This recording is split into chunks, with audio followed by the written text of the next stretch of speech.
Bienvenue au Palais des Congrès de Paris. Vous êtes même 1700 aujourd'hui à avoir répondu présent. Je voudrais exprimer toute ma satisfaction de cet équilibre dans la gouvernance. Cet équilibre, vraiment, il se traduit également, et c'est nécessaire, on le dit, le couple président-directeur est important, je vous le confirme.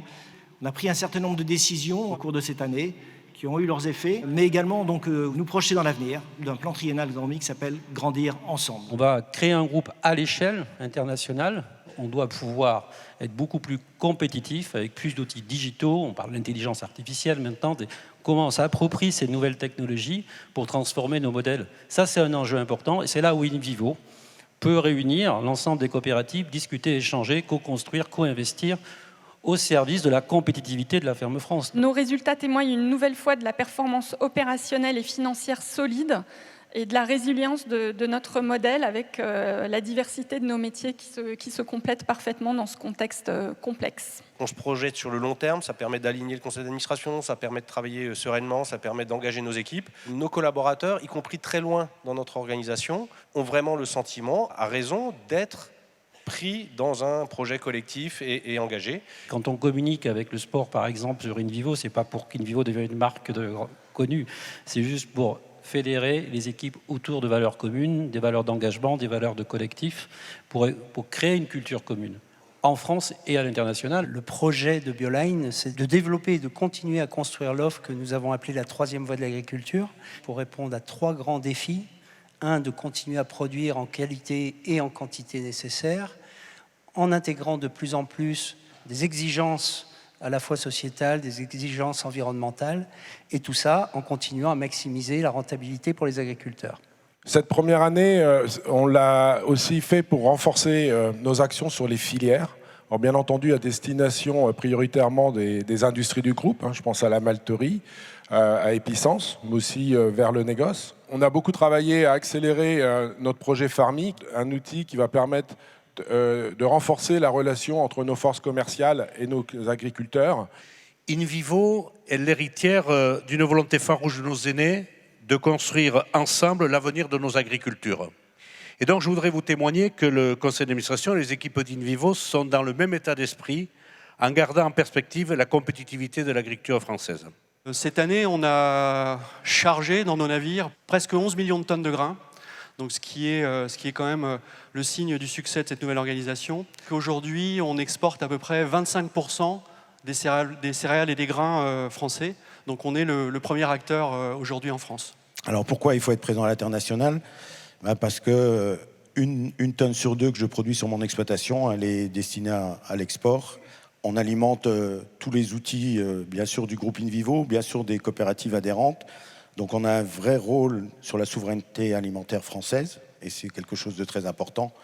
Mais on a aussi, pour cette 2e tonne qui est destinée à l'export, un vrai rôle, et on est un vrai maillon de la sécurité alimentaire mondiale. L'histoire du malt, elle débute chez InVivo il y a quelques mois de ça, avec le rachat des établissements soufflés et la volonté du conseil d'administration immédiatement de développer cette filière, de la renforcer par des croissances externes. Aujourd'hui, ce regroupement entre ces 2 structures, le groupe UMG et la malterie soufflée, nous permet d'être acteurs sur les 5 continents et sur tous les segments de marché de la filière malt. Ce projet d'intégration, c'est avant tout un projet intense et un projet enthousiaste pour les équipes. Et donc, à travers cette intégration, on a créé des équipes resserrées.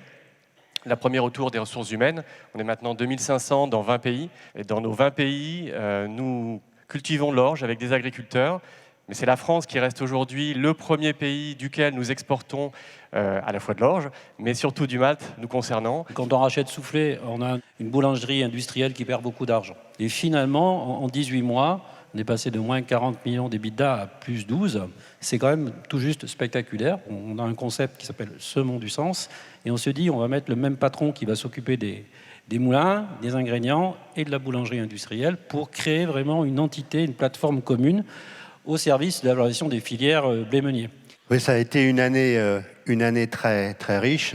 On l'a cité avec la création de Teract, l'intégration des 1500 nouveaux collaborateurs des boulangeries Louise et du grand marché La Marnière. En jardinerie animalerie, on essaye de construire un modèle plus robuste, Alors ça passe par deux piliers principaux. Le développement de nos marques propres, les marques Passion Nature.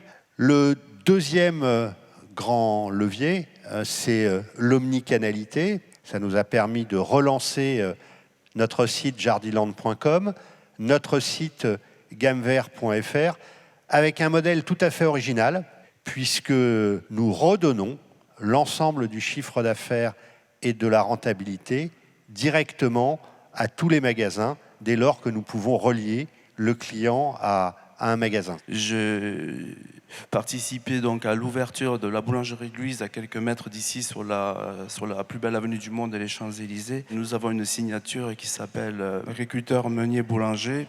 C'est une bannière que l'on signe et que l'on retrouvera sur plusieurs magasins. Nous pouvons garantir aux consommateurs finaux une identité, une garantie des produits et une continuité. Les engagements passent essentiellement par notre politique In Vivo Impact, dont on a dévoilé le nom très récemment. On a des objectifs, un objectif neutre à 2050, mais surtout des objectifs à 2027 de réduction d'un peu plus de 15% de nos émissions de gaz à effet de serre. Sur cette année, on a émis un peu moins de 350 000 tonnes, au-delà de l'objectif que nous nous étions fixés. Notre modèle économique est en train d'évoluer et tient compte de ces éléments de RSE.